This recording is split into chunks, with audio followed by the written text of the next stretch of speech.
And if the Patriots don't get a top 5 pick, what should they do? That'll put us at the number 6 pick. I think the top 5 of the draft will be some combination of the 3 definites are Caleb Williams, Drake May, Marvin Harrison Jr. And then there's 4 possibles. It depends on what team is up there.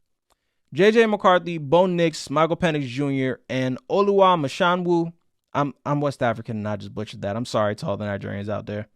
And his last name is Fashanu, the offensive tackle from Penn State, who I think is going to be incredible when he gets to the league. So I'm going to knock those 7 off the board just for the sake of the exercise, right? My first thought is Mac Jones cannot be the quarterback going into next year. That's priority numero uno. It takes precedent over Bill Belichick not doing personnel decisions. It takes precedent over the coaching staff. Mac Jones cannot be in a Patriots uniform starting at quarterback next season. I don't think he should be in a Patriots uniform starting after the bye week. I've seen enough of Mac Jones. We're good. No mas. That is a broken man. However, if we're at the 6th pick and worst case scenario, we're only able to get the 5th or 6th best quarterback at 6, I would like to break the Belichick tradition, especially if he's no longer on the staff, of trading back from potentially high draft picks to acquire more capital just to fuck those picks up anyways. As far as a quarterback, before we get to the pick, as far as quarterback, my ideal situations originally, if we weren't able to draft a quarterback, was trading for Kyler Murray or signing Kirk Cousins. There's some problems with that now. Kirk Cousins just popped his Achilles about 2 or 3 weeks ago, so that's a dud now.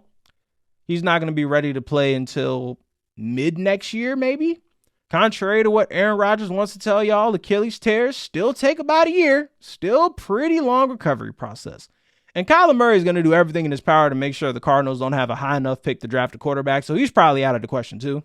So that brings us to the next tier of quarterback, which will be trading for Justin Fields, signing Tannehill, Baker Mayfield, Josh Dobbs, under hopefully a more quarterback-friendly regime next time around. I'd assume if we're moving on from Belichick, we're not going to hire a defensive coach. I know Gerard Mayo's like the quote-unquote in-the-know next coaching hire that everyone thinks we're going to go with next, but I just don't see the purpose. If Belichick and the Patriot way are apparently the problem, why would we hire a former player as our head coach? And I love Gerard Mayo. He's one of my favorite Patriots to watch growing up, but that just doesn't make sense to me strategically. But under a more quarterback-friendly system, I would want to go with Justin Fields just because I think the potential of those 3 picks, Justin Fields would be the highest. Now, with that number 6 pick, I would want to go best tackle available, who I think will be the dude from Notre Dame, whose name escapes me right now. Kool-Aid McKinstry from Alabama, who, although he's in the name Hall of Fame, and that's an amazing reason to draft him, the other reason to draft him is our 2 starting cornerbacks for the New England Patriots, one of which we just cut and he's signed to the Raiders now as we speak. The other one we just traded from the Chargers, and thankfully they took their money on. I don't know what that situation is going to look like after the season, and he can't even get on the field no more. So clearly we're going to need some secondary help next year. I just think the number 6 pick is a little too high to draft whoever the number 2 receiver is on the board, whether it's Malik Neighbors, Keon Cole. And if it sounds like I'm spitballing here for the draft stuff, it's because I haven't gone as draft prep heavy as I will around combine time when I can really deep dive into stuff. Right now, I'm like more so casually watching college football, seeing who pops off the screen, things of that nature. And these are the names that really just come up and just pop. And when I think of who are the top players in these classes, these are the guys, right? So that's the best answer I have right now. But the realistic answer is if we end up having this terrible fucking season and we end up with pick number 6, and we're not in a position to draft a great quarterback, I'm going to have to go up to Foxborough and Gillette Stadium and fight somebody. I don't know. That might be my best course of action because there's no reason for us to try and win another game this year.